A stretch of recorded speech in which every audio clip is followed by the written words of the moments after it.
we have a grand guest. Some might call him a megastar in the fantasy football community. Of course, I'm talking about the great Andy Holloway, a host from the Fantasy Footballers podcast.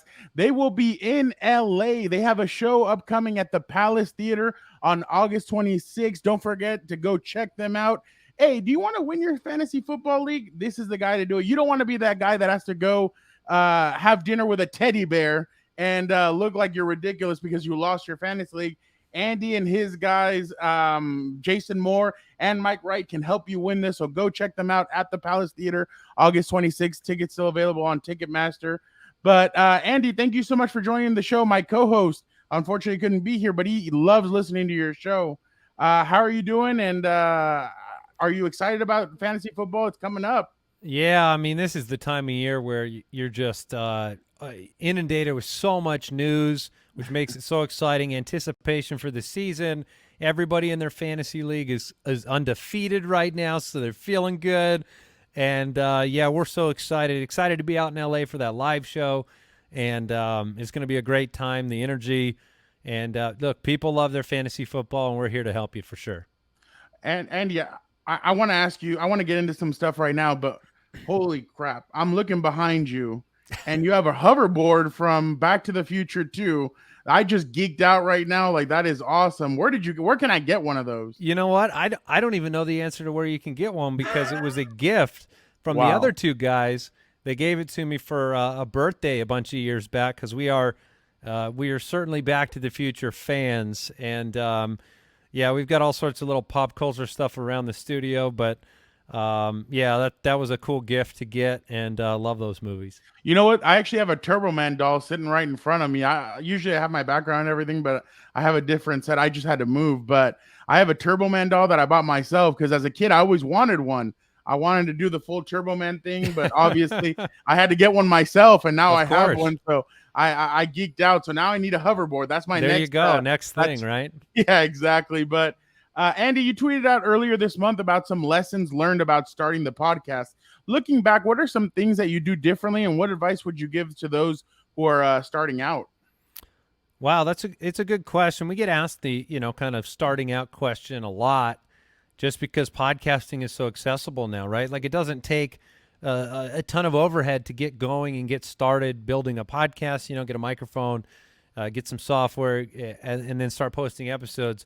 One of the things that I go back to as a foundation is just connection with the listenership. The podcasting medium is so unique. The radio has always been a kind of feels a little bit more of a distance, but podcasting, you're built into the routine of people. And if you're not yourself, if you're not authentic, if they're not connecting with you, I feel like your chance of succeeding, it goes out the window. So I always tell people, be yourself, bring whatever unique thing it is to the table as a podcaster. And, if it's something that brings value, then you're going to find listenership and success. And, it's been almost 9 years now that we've been doing this podcast. We thought we were late to the game when we started. So I would say, nobody's late to the game. Just if you have something unique to bring and you have a passion behind it, because you're going to need the passion if you're going to persist through a lot of episodes and stuff. I'm sure you know that. So, yeah, we've learned a lot over the years. We've learned to entrust important tasks and things to our staff that, a bunch of really talented people that know how to do things well. And, I'm a very type A guy, so I like to control a lot of things. And I think over the years I've learned to just, you can hand that stuff off to people that are trustworthy and smart and talented and better than me at stuff. So, yeah, a lot of lessons over the years, but having a passion behind what you do is probably at the top of the list. Yeah, no, well said. That is, I completely agree with everything you just said. What are some of the tips that you have on how to approach a fantasy draft? Pursue value over all else. Don't draft according to rankings. Zero running backs, or just go with the upside in the middle and later rounds. Like what's kind of the strategy? Yeah, this is one of the first years in a while that we've seen a lot of wide receivers go earlier in drafts. I think people have been burnt by running backs early with injuries and having expectations not being met, and then you had big seasons from wide receivers. Cooper Kupp's been great before the injury, and Jamar Chase and Justin Jefferson, so Tyreek Hill. People feel like they can count on that wide receiver position, so that's a trend that's happening this year is more wide receivers going earlier. I think the first thing you said, looking at value, is always the fundamental, most important thing that you can do. It's not just about liking a player; it's about knowing where you can take the player in a draft. There are times when you want a guy, but you can get him around later. Finding the ability to, or maybe the patience in yourself to wait that extra round to get that value it's really an important step. And knowing the platform you're playing on. One of the tools that we try to provide the listeners with is ADP, which is average draft position. It varies by platform. So if you play on ESPN or you play on Yahoo or you play on Sleeper, it's going to change. And so unfortunately, the way it works in fantasy is like that ADP shows up on your screen if you're drafting online, and players in your league are going to draft according to it. So trying to find value is always the key. So you just mentioned Justin Jefferson, Jamar Chase. How's your gritty? Is it good or Oh, what do you gosh, think? it's awful. No, I'm a bird. I'm an You're, awkward you're like bird Mike flapping my wings. You're Yeah. like Udetsky. I mean, all of our family, my family, we're a bunch of bird dancers, so you don't want to see that, man. I'm too tall to do the gritty. I don't know. I love that. What's one mistake that you see people make every year during their fantasy draft? One of the biggest newbie mistakes is certainly overvaluing the quarterback position in general, because it's not one-to-one. It's not, the NFL, it is 100% the most important position.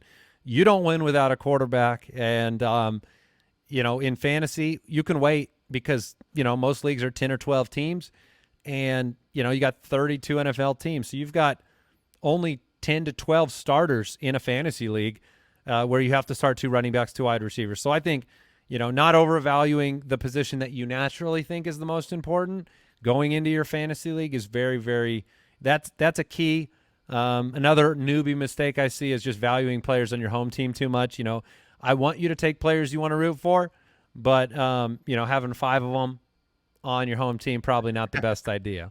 The same bye week and everything. You walk into, because the problem there is if your home team stinks, now your fantasy team stinks too. You don't need to double up on the pain.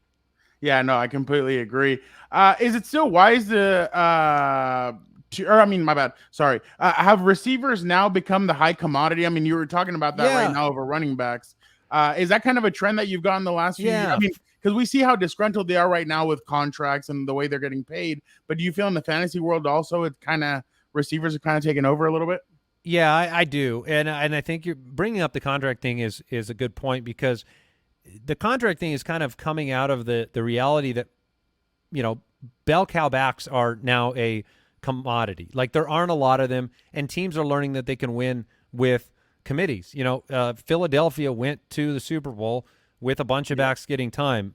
Kansas City won the Super Bowl with Pacheco and McKinnon and a bunch of backs getting time. Clyde Edwards-Helaire wasn't even. No, he wasn't even healthy. I mean, I think he kind of came back for a play or two. It was like, so if teams are learning they can win that way, and it's cheaper, then you're going to have fewer teams with the commodities of the, Austin Eckler gets a ton of work. Jonathan Taylor was a bell cow a couple of years ago. Saquon Barkley, probably Bijan this year. But because there's so few of those, I think the ability to kind of know when to go in on those guys can be hindered. And, the wide receivers are getting paid big money to do big things. And so, it's probably swinging the pendulum too far, because you're going to have injuries at the wide receiver position. All players can get injured, and you may have people swing the pendulum back next year. But I do think that because of the contract stuff, maybe it's going to be more of a permanent change. Who do you think is the Vontae Mack of the 2023 fantasy draft, the player that you're drafting no matter what? Yeah, people have asked kind of like where I'd want to be in the draft, in a fantasy draft in the first round. Right now, it's kind of like the top 2 spots, like the CMC, Justin Jefferson. They're the locked and loaded guarantees. There's some players I have great high confidence in, like Cooper Kupp, Tyreek Hill, Jamar Chase, assuming Joe Burrow is healthy. Those are guys that top of the draft, very confident. If I'm getting later on, second, third round, I'm starting to look at guys like Chris Olave out of New Orleans, who I think is kind of a can't miss pick. If you look at the quarterback position later, hometown guy Justin Herbert, I'm targeting him because he kind of disappointed on his high draft capital in fantasy last year. Yeah. So the pendulum swung, and now you got this new offense, and I'm not leaving a lot of drafts without him in the 5th, 6th round. Who's the Bo Callahan of this draft? Who are you just like, I would kind of stay away from him? Yeah, I think there are a handful of like Dallas. I'm a little worried about what Dak's going to be able to do from a fantasy perspective because losing Kellen Moore, who went to Los Angeles, they're going to slow down that offense a little bit, and he's been turnover prone. So I am not drafting Dak right now in any of my leagues. That's definitely one of the names that sticks out. Now obviously we look over at the Chargers and like I cover the LA Chargers. Austin Eckler, what do you see from him this year? I mean, 38 touchdowns the last 2 seasons. I mean, he obviously gets in the end zone. Where do you see his value at this year? It's hard to bet against Austin Eckler doing what he's done, to be honest. He has been incredibly efficient. You talked about the touchdowns. Like his touchdowns per touch over the last 2 years has been an outlier. Like it's not a normal number, although he's not a normal player, right? So you have to look at those things. And like we've had the privilege of having him on the show a couple of times. He is so in tune with the fantasy football community. He went out this year on another podcast and literally said, I'm looking for that 20 touchdown mark. Like it doesn't always work out that way. They're hard to predict. We've all seen the getting dragged down on the one type of situation, but he's aiming for 20. They don't have competition that I have confidence in. I don't know if you're in that same boat, but behind him at running back, No. there's not a name that you have any sort of trust in. So those are the things you look at for continuity and being able to do it over and over again. You got the variable, the new offensive coordinator, but he's not a dummy. He knows to get the ball in the hands of Austin Eckler. So I'm expecting more of the same this year on an offense that there are a lot of fantasy expectations on.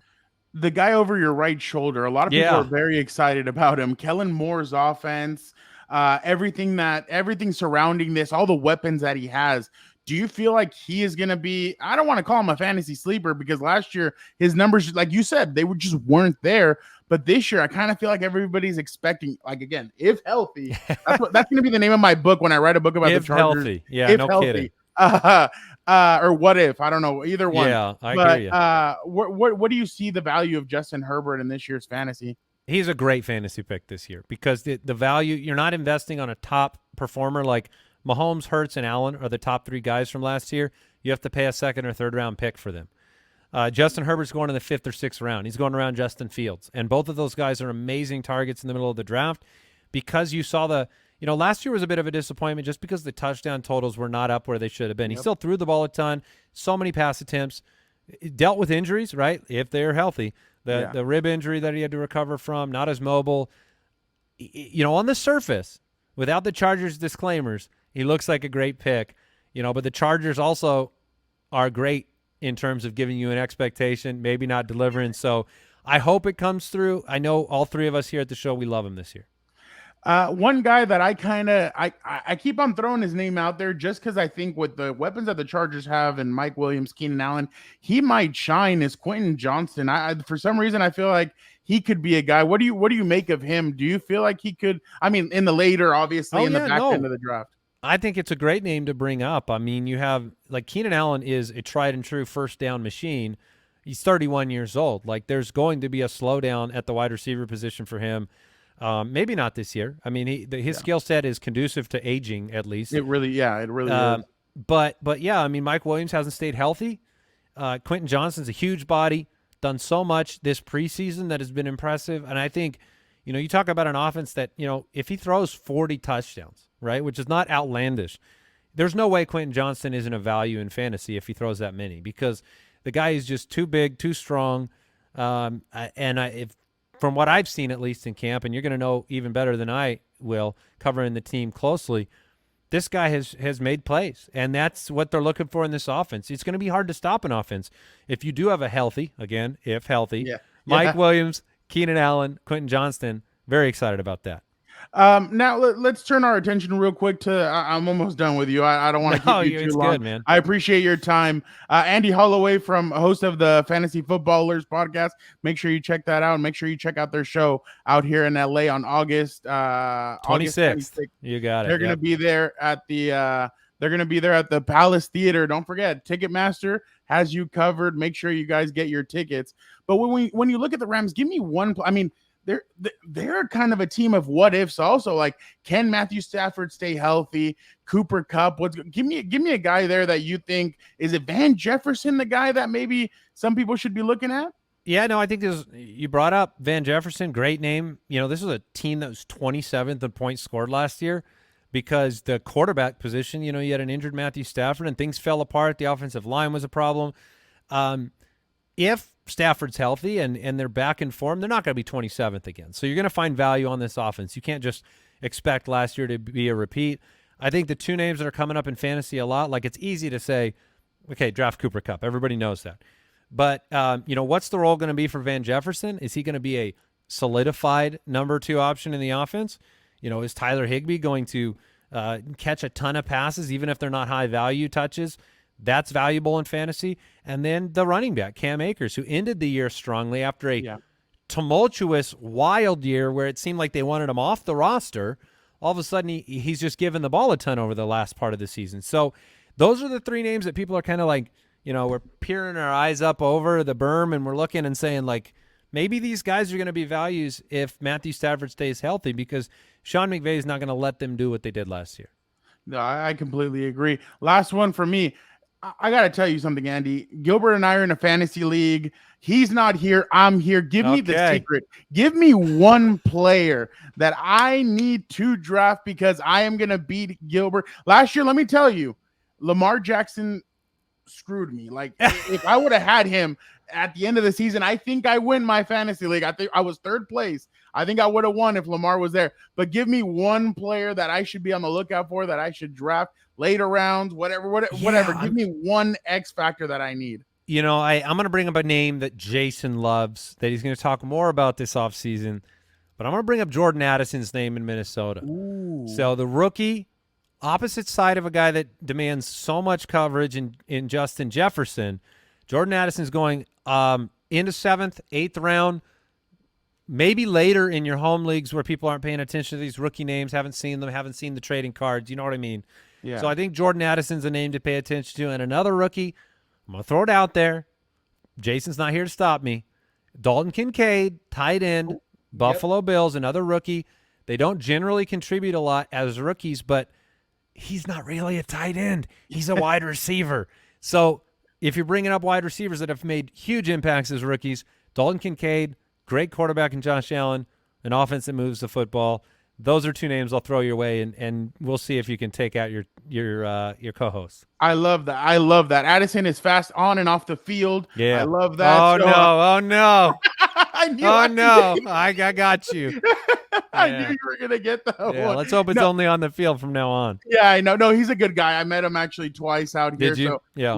Really good guy. Really good. He needs to slow it down off the field. Yeah. Exactly. But Andy, thank you so much for joining Compas on the Beat. You're officially now a compa. Compa in Spanish means buddy, pal. So you're compa. I appreciate you having you on. Don't forget, Andy Holloway and the Fantasy Footballers will be in LA pretty soon. August 26th, Ticketmaster, the Palace Theater. Do you guys want to win your fantasy league, or do you want to be on the side of the road with a sign saying I'm a loser, I lost my fantasy league? These guys can help you. Make sure you guys check it out. Andy, thank you so much for joining Compas on the Beat. We appreciate you. Yeah, had a great time. Thank you for having me.